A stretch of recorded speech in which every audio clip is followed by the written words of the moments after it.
On episode 611 of the 40 Plus Fitness Podcast, we discuss gym etiquette so you can feel more comfortable in the gym.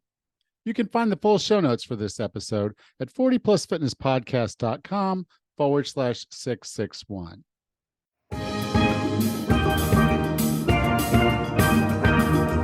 Have you decided you're ready to make a change? To reclaim your health and fitness? The 40 Plus Fitness Podcast is here for you. Each week, we dive deep into health and fitness topics that affect those of us over 40. I'm Coach Allen. I'm an NASM certified personal trainer with specializations in corrective exercise, behavior change, performance enhancement, and fitness nutrition. A Precision Nutrition Level 1 coach, a FAI certified functional age-link specialist, and an OTA Level 2 online trainer. Each week, I'm joined by our co-host, Coach Rachel. She is an NASM certified personal trainer and a RRCA Level 1 run coach. Let us be your coaches as you find your way on your health and fitness journey. All right, let's go.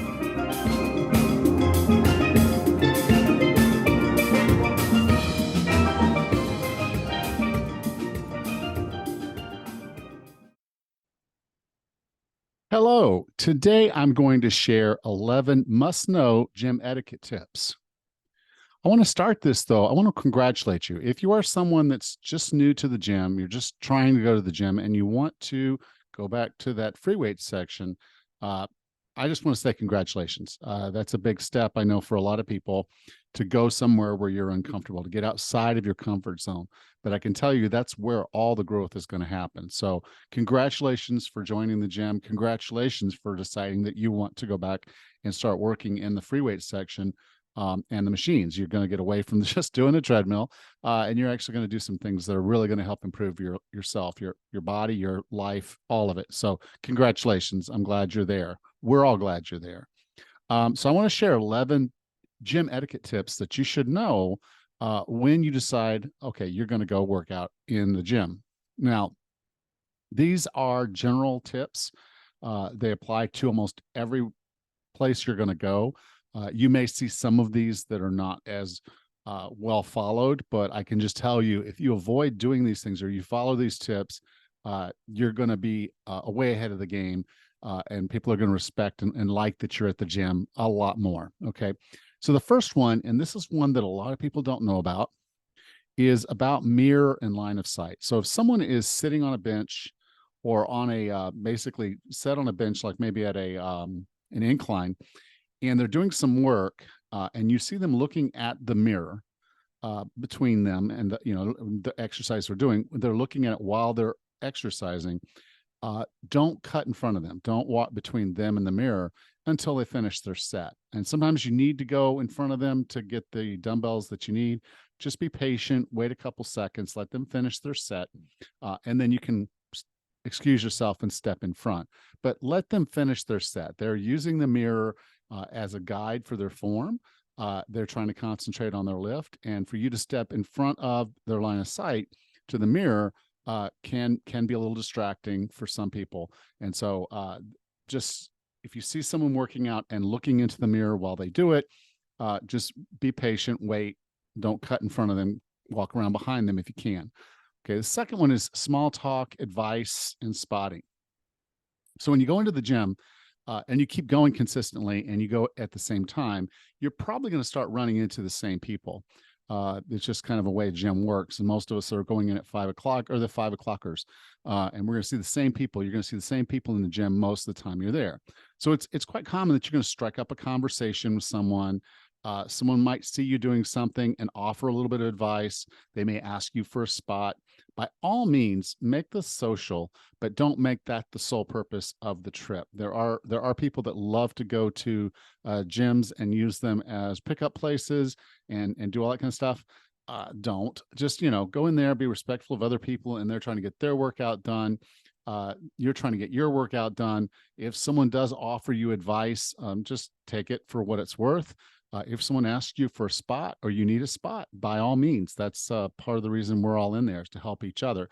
So as you get in there, just understand the culture of the gym and realize that some places are going to be a little bit more social than others. Some are going to have a lot more heavy lifters than others. And so as you get in there, just get comfortable with that situation, and just be astute to what the kind of the environment is, and kind of stick to that. The next one, number 3, is to just show up. If you have a workout partner and you started with someone, and you said you're going to be there, show up. They are there. They're going to need spots from you. You're motivating them by being there. And so please, if you have a workout partner, you agree to have a workout partner, show up. Now, the fourth one relates a little bit to the second one, and this is staring.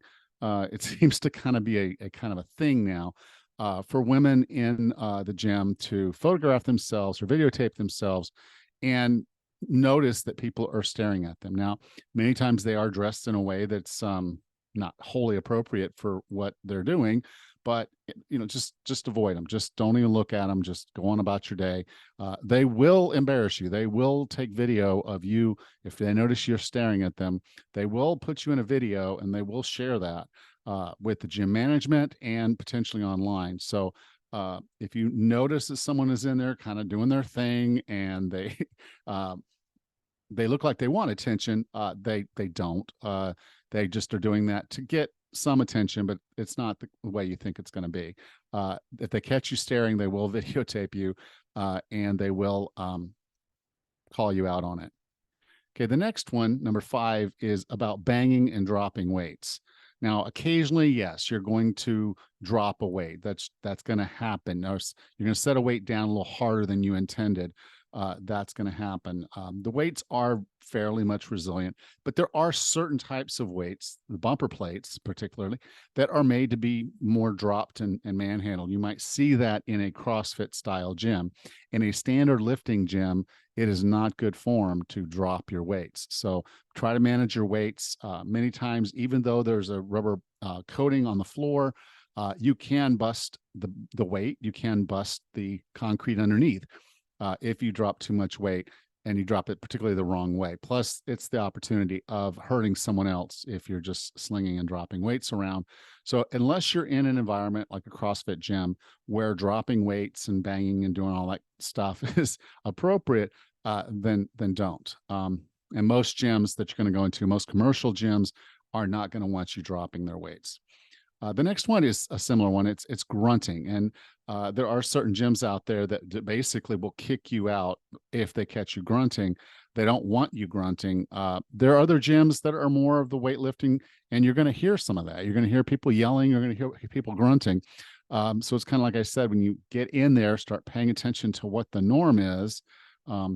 But generally, there's no reason for you to be grunting. If you're lifting within your means and you're doing it with good form, you've got control of the weight, so you're not banging them around and dropping them. And there's very little reason for you to grunt as you're doing the lift. You're pushing yourself, but you're not pushing yourself to a point where you need to be grunting and yelling. The next one is a general rule when you're using a piece of equipment is to use one at a time. So if you need dumbbells, a set of dumbbells, and maybe you do want the second set of dumbbells, you're going to try to do a superset. Generally, it's good practice to just grab the one that you need. You'll see video or pictures online where someone has grabbed like a dozen different dumbbell sets and it's all sitting at the floor by their feet. That's not necessary. Grab what you need.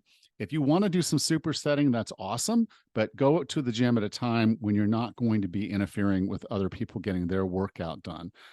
So again, 4:30, 5 o'clock in the morning, you might be the only one back there in the free weight section. If you want to grab a couple different dumbbells so you can do a drop set or you can do a superset or some sort of work like that, that's fine. If you're going to be on multiple pieces of equipment, one right after the other, that's fine as well. But just recognize that if you go into the gym when there's other people there, it's bad. It's bad form for you to put your towel on a piece of equipment while you're using another piece of equipment so you can complete your superset timely. Just one piece of equipment at a time so the others have an opportunity to use that equipment that you're not using. This leans into the next one, which is let other people work in. So you may sit down on a piece of equipment, a machine or bench or something like that, and you're working and someone comes in, it's usually machines, but someone comes in and says, can I work in with you? How many sets you have left? If you only have 1 or 2 sets left, then usually you can just tell them, I've only got 1 set left. Let me get my set done and I'll be out of your way. But if you have a few sets left, 2 or 3 sets left, it's probably worth telling them, letting them work in. For the most part, their work session is going to be over in literally in seconds. So your rest period between lifts of being, more than that would give them plenty of time to get in, adjust the weight to what they want, and then you can let them work in. Now, most people, and again, this would be good form, if you do go and ask someone if you can work in, always try to put the weight back at what it was. So if you change the weight on the machine, ask them, would you like me to set it back to what it was? And then do it if they do. That's just good form. It shows that you're a good gym goer and you're there to work and get your stuff done, but at the same time you're respecting that, they want to get their work done in time too. Okay, the next one is re-rack and return your equipment. I don't know how many times I go into a gym, particularly early in the morning, and I'll find dumbbells laying everywhere. I'm looking for a particular set. They're not on the rack. The racks are not in order. It's hard to find equipment. And if you run around the gym looking for equipment because someone left a set of dumbbells on a bench on the other side of the gym, that's just uncool. So when you finish with your workout, return all the equipment back where you got it from, re-rack it, put all the dumbbells where they came from, put all the plates back where you got them. If it's a machine, obviously you don't have to do much after that because someone else can just pull the pin and set it for what they want. But, I've been in gyms where you go in and basically the leg press has all these plates on it, and weaker people are not going to be able to do that. So they have to then take the time to pull all those weights off because that's not the weight they want to train with. It's just, again, not cool. So re-rack and return your equipment. The next one, and this is a big one. So these are getting bigger and bigger as we go, but wipe the sweat off the machines. Anything you use, a bench, a machine, anything like that, clean it up after you're done. Nobody wants to get on a sweaty piece of equipment. Almost every gym has a spray bottle and paper towels or something like that. If you're a sweater, I'm a sweater. I sweat a lot when I work out. So I always bring a towel, bring a workout towel. But then again, just get the spray it down real quick, wipe it down. It takes a couple of seconds and then you're off the machine and it's clean and ready for the person that comes in after you. And one of the main reasons we do that, and this is the final one I'm going to talk about, number 11, is don't go to the gym when you're sick. Nobody wants to get your cold. And while, if someone asks me, should I work out when I'm sick? The general answer that we give is, if it's above your neck, you're fine to train if you feel like you're okay. If it's below your neck, don't train. Or you have a fever, don't train. So if you have a head cold, for the most part, you should be fine to do some exercise. If it's in your chest, don't. But all that said, even if it's okay for you to exercise, don't go to the gym and do it. Everybody else there wants to get healthy and fit, and they really don't want to catch your cold. And with the things that are going on right now in the world with COVID and everything else, we really don't need to be spreading this stuff around. So if you're just not feeling 100%, work out at home, do a body weight workout, do some cardio or something different where you're not exposing other people. Just don't go to the gym. So if you follow these basic 11 rules when you go to a gym, you're going to be seen as a good gym goer. People are going to be glad you're there. You're not going to upset anybody. And so I'm going to go through them real quick, just as a summary. So number 1, if you notice someone is using the mirror and standing there looking at themselves in the mirror, don't walk in between them and the mirror. Don't block their line of sight. Wait for them to finish. And then if you need something, you can cross over and grab it. The next one is small talk and advice and spotting is all a little bit different to every place you go. It's always good to make friends at a gym. I mean, that's a part of your social circle. It can be part of your motivation, but just play within the rules of how that gym is structured socially. And that just takes some awareness. If someone asks you for a spot and you can, go ahead and give it to them, please. That's part of being a good gym goer. The next one is to show up. If you have a workout partner, if you have somebody you're showing up for, a trainer, show up. Don't call out every time, say, well, I'm not going to make it tomorrow, da da da da da. I mean, I get it, things get in the way, but that person is depending on you. That trainer has broken out the time in their day to train you. And so if you do have a workout partner or a trainer, show up. The next one is staring. People don't like it when you're staring at them. People don't like when you're watching them. You probably wouldn't feel comfortable with it. What are they thinking? What are they asking? What do they want? That kind of thing. But beyond that, there's kind of this social thing of, some girls are going to go to the gym. They're going to take pictures and selfies and videos of themselves to post on their social media. And if you stand there and look like you're gawking, they're going to call you out on it, and they're probably going to put you in a video just to embarrass you even further or get you kicked out of the gym. So people are going to do weird things at a gym. You just let them go on about your business. You're there to do your thing. Now, one of the weird things people do is they bang and drop equipment. This has become very popular with CrossFit and things like that. You don't need to drop your equipment. You don't need to be banging it around. You're under control. You're with good form. So don't bang and drop your weights. And this goes to the next one, grunting. There's no reason for you to be lifting heavy enough that you need to be grunting while you're doing the work. So loud, obnoxious grunting is probably going to get you kicked out of most gyms, or at least the manager is going to come over and have a conversation with you. When you're working out and you want to do supersets or things like that, or maybe drop sets, and you think you're going to need multiple pieces of equipment, go at the right time to do that. If you're in there at a busy time and you're trying to use multiple sets of dumbbells at the same time, or multiple pieces of equipment, and you got a towel on something and you're sitting somewhere else, very, very poor form. So one piece of equipment at a time, or go to the gym when no one else is there so you can use the equipment the way you want to. The next one is let others work in, and don't be afraid to ask if you can work in. The basic protocol is if you have about 2 or 1 sets left, you usually will just tell them, I've got 1 set left, let me get that done, and then it's all yours. If you have 2 or more, that's usually probably a good time to say, sure, pop on in and get your set done, and then you just work around them. It's not that hard to do, and it just shows good form. You're sharing the equipment with the people that are there. Okay. The next is to re-rack and return all equipment that you're using. So take the dumbbells back where you got them from. Most dumbbell racks are in a certain structure of lightest to heaviest. And so just if you return it back about where you got it from, that's going to help other people find the equipment they want. Take plates off of the equipment that you've been using. Even if it's a machine that had some plates on it, it's worth pulling them off and putting them where they belong. So someone coming behind you doesn't have to unrack the equipment. And then wipe sweat from machines. So anytime you sit on a bench or you lay on anything, wipe it down afterwards just to make sure that it's clean and sanitary for the next person coming through. Most gyms are going to have that, but it's worth bringing your own workout towel just to make sure you're keeping things tidy and clean for the next person behind you.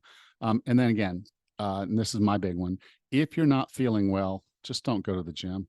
I get it. This kind of conflicts with my show up item number 3, but still, if you're sick, we don't need to get that. So just don't go. Find something else to do. Get your workout done somewhere else besides the gym.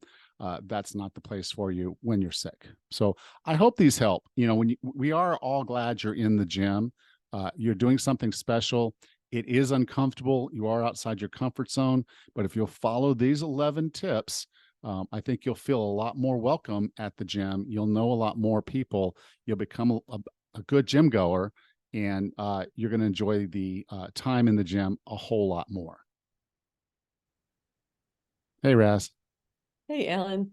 I love this. I love your rules or must-knows about gym etiquette. I think that when I remember my first time stepping into a gym and feeling like, oh my gosh, what do I do? Where do I go? I didn't know half of probably most of this etiquette. I didn't know I should be wiping down machines. I didn't ever even touch the free weight, so I didn't have to worry about not re-racking. But these are all great reminders, great rules. I think this has been super helpful for anybody who plans on getting a gym membership, or just good reminders if you already have one. And you bring that up, but I want to say, as someone who first walked into a non-school gym when I was Mhm. 14 years old, so the first commercial gym I Oh. ever walked into, I was 14 years Mhm. old. I didn't know these rules, because Mhm. in a gym locker room, when you're on a football team or something, we don't you don't wipe the equipment down. You don't bother with most of the stuff that's in here. Mm. People are grunting and banging because we're football players. So, Mhm. most of the rules that I talk about here, they don't apply there. And you have Okay. your own home gym. It's gorgeous. Mhm. I have Yeah. my own studio here. Um, but that said, it's like, I think a lot of people walk in the way a commercial gym is typically structured is at the very front are your cardio machines, the Mhm. treadmill and the elliptical. And then a little bit deeper in, you start getting into the machines. The first bit's probably going to be like a circuit training, thing. It's not going to be a big deal. And then the bigger machines and things, the heavier machines, they tend to be further towards the back. Till you get to the Mhm. leg press where you actually have to put plates on and some of these other machines. Then you get to the free weights. They're usually in that Mhm. back corner along the wall, almost out of the way, if you will, Mhm. other than all the benches and all the stuff that they have, all the bars and things that they've got going on, and then the big racks and stuff. Um, but the point being is, I want you to feel confident and comfortable Mhm. that you belong there. You're paying your gym membership, and Yes. lifting weights is the way you build muscle and retain muscle. It's the way you build bone density, and that's important for men and women. and Yep. and so I think knowing some of these rules, and they're not really rules as such, but they kind of are. If you know these etiquette tips, you go into Mhm. a gym, I think you'll start seeing these things happening without Mhm. anyone saying a word about it. Yeah. You'll see someone sitting on a bench doing bicep curls, and no one's walking between them and the weights in front of them. Mhm. And there are people standing around talking and helping each other. And so that's happening. But, it's not, in most gyms, it's not overbearing unless it's kind of Mhm. gym where that is kind of the dating thing is the thing. And so, Yeah. people want to be seen and talked to. And then there are Mhm. other places where they absolutely don't. So sitting there Mhm. and watching someone working out is probably going to get you an earful, and maybe even a post on Instagram or something, and look at this Mhm. creep, um, kind of thing. So, Yeah. what this is really all about is you go in the gym and you get your work done, and then Mhm. you leave. Well, I'd It can I'd like become a to. social thing, but these are Sure. just the tips of, okay, if you want to Mhm. just go in there and get your work done, you follow these, and you're going to fit in just fine. Oh, for sure. And I just want to speak out for the ladies out there too. If you're feeling intimidated at the gym, bring a friend with you, work out like you had talked about. You could share equipment, alternate your sets with each other and get comfortable. And don't be afraid to go by yourself either, on the days that your friend maybe can't make it with you. And the other great thing about a gym is that it's so full of equipment that you can't possibly own at home, and think of it as your playground because there's so many different things that you could try there and incorporate into your workout routines. It's so much fun to try something new, use a piece of equipment that you may never have tried before, work a different muscle group you may not normally do. I mean, there's just so much to there. For a short time, Alan, I was working at a gym, a franchise facility, and whenever I had a new person come in expressing an interest, I gave them a tour of the gym and I showed them all the equipment and what they could possibly do there. And I just wanted them to feel comfortable and welcome.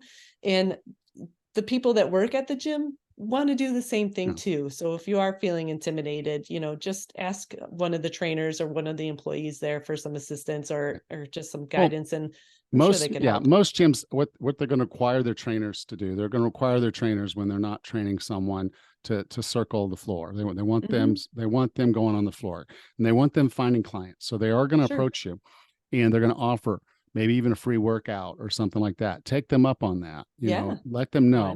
not? Now, one thing I will say is they're probably going to reach in the file cabinet and pull out the same workout that they have everybody else doing. So just take that with a grain of salt. They're going to teach you Mm-hmm. some exercises, same exercise they would teach a 20-year-old. It might not be the best workout for you, but it's a Mm-hmm. workout. And just let them know, okay, look, I'm 57 years old. My body's not going to respond the same way a Mm-hmm. 20-year-old does.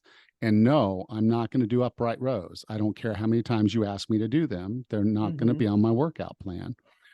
We got to figure out another way to work the front delts and the traps because I'm not doing upright rows. Period. Mm-hmm. Um, and so just realize that they will teach you some exercises. They will get you back there, but hire a coach that cares about you. Hire a coach, Sure. that's gonna make you feel comfortable. And I know for a lot of people, it's like, okay, well, Alan's an online coach. How is he going to do that? Well, I can't.